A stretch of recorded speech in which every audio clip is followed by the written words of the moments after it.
Many of the questions have to do with fentanyl. As you know, fentanyl is fueling a real crisis. 5 people in Commerce City died recently, believed to have been caused by fentanyl. Dr. Pasco, ma'am, you're a sociologist, criminologist. It's a heartbreaking situation. Any ideas, any framework that we can use to specifically tackle the fentanyl issue from your point of view? Oh, Lisa, you raise your hand. Go ahead, ma'am. I want to pivot to Lisa, the other Lisa on this one, who would be more the expert on fentanyl.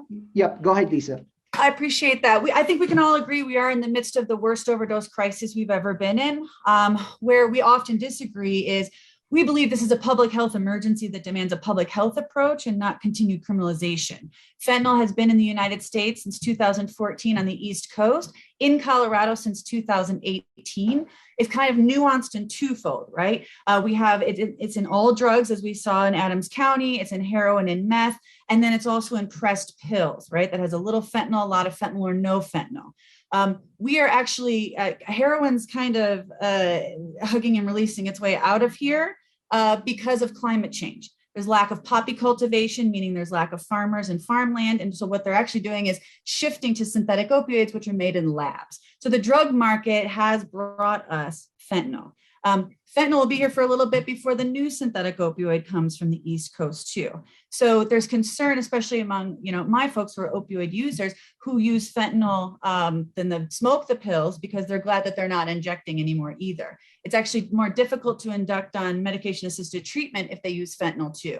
So what we want to be doing is having these larger, more robust conversations that we don't believe that doubling down on criminalization for people who use drugs to go into jail and prison is the answer. We need to be shifting, much like we had a bipartisan conversation and a bipartisan vote in 2019 about drug use. Law enforcement knows they can't arrest their way out of drug use, or they've done this years and years and years ago. So we do need to be shifting more to public health. So there are a lot of nuances, again, that are happening with fentanyl, but we've also had an increase in overdose deaths over the last 50 years in the United States and over the last 20 years in particular. So COVID was not the reason for that either.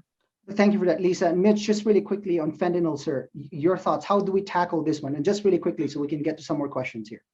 I never saw a fentanyl case. I mean, again, I've been out of this business for a while as far as fentanyl is concerned. And there's a balance there. I agree it's a public health issue. I agree that narcotics addiction is a public health issue, but it is also against the law. And so I think, Luigi, I didn't mean to not answer your last question, but I get a chance to do that here. And that is that the reason law enforcement would be concerned about lessening the amount, the penalty for these kinds of crimes is you don't have any. Addiction is a horrible thing. It's very hard to get over it. And if you have something hanging over someone's head, in drug court, we always had that you're going to get kicked out of drug court. And we would give people 20, 30, whatever chances to avoid that happening.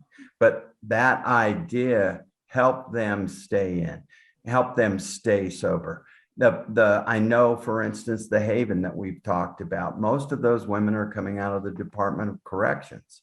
The downside of failing there is going back to the Department of Corrections where they don't belong. But, it's kind of like that's the hammer that helps sometimes. And, the Haven has a great success rate. And you listen to those formerly addicted women saying, if it wasn't for this place, if it wasn't for the fact that I saw what the penitentiary was like, I never would be clean and sober. I never would be a good mother to my children. So it's a weird balance. Will. I want to go to Lisa Rayville. Ma'am, you got this backdrop that says carry naloxone, Kelly Narcan. Just really quickly, how important is it for people like me, for example, to in fact carry naloxone?